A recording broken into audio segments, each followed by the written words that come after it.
Sono trascorsi 3 mesi dall'approvazione della manovra finanziaria del governo Musumeci, ma nessun euro è arrivato nelle tasche di famiglie, imprese, di comuni e l'intero comparto turistico cercano disperatamente di andare avanti in attesa degli 800 milioni di euro promessi. È l'ennesima querelle tra la regione siciliana e il governo centrale da un lato, dunque il ministro per il Mezzogiorno Giuseppe Provenzano, che dichiara di non aver alcuna responsabilità non avendo ancora ricevuto nulla, nessuna proposta, e dall'altra gli uffici di Palazzo d'Orleans violentemente attaccati dal governatore che non hanno prodotto nessuna documentazione al proposito, in quanto si aspetta una riprogrammazione dei fondi europei e statali da ricevere nelle casse della regione. Nel mezzo naturalmente ci sono famiglie, imprese e comparto turistico che non riescono ad andare avanti e che rimangono in attesa dei fondi per gestire l'emergenza.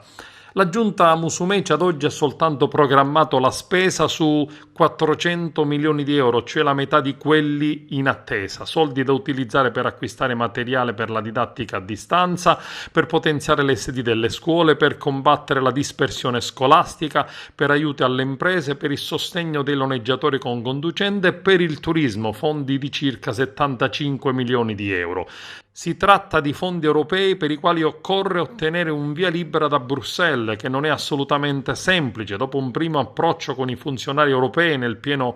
dell'emergenza, adesso i tecnici vogliono sapere nello specifico come si stanno spendendo i soldi e verso quali misure concrete di aiuto e sviluppo. Girolamo Turano, assessore alle attività produttive, assicura la disponibilità a pubblicare bandi per 130 milioni con aiuti e finanziamenti anche a fondo perduto. L'altra riprogrammazione da 400 milioni di euro non è ancora stata portata in giunta, dovrebbe servire a coprire le spese con aiuti ai comuni per compensare le minori entrate ed i fondi per i prestiti agevolati alle famiglie. Questo ritardo ha naturalmente penalizzato l'isola per una mancata programmazione pubblicitaria che avrebbe consentito, come fatto da molte regioni italiane, una più veloce ed efficace ripresa economica dopo l'emergenza.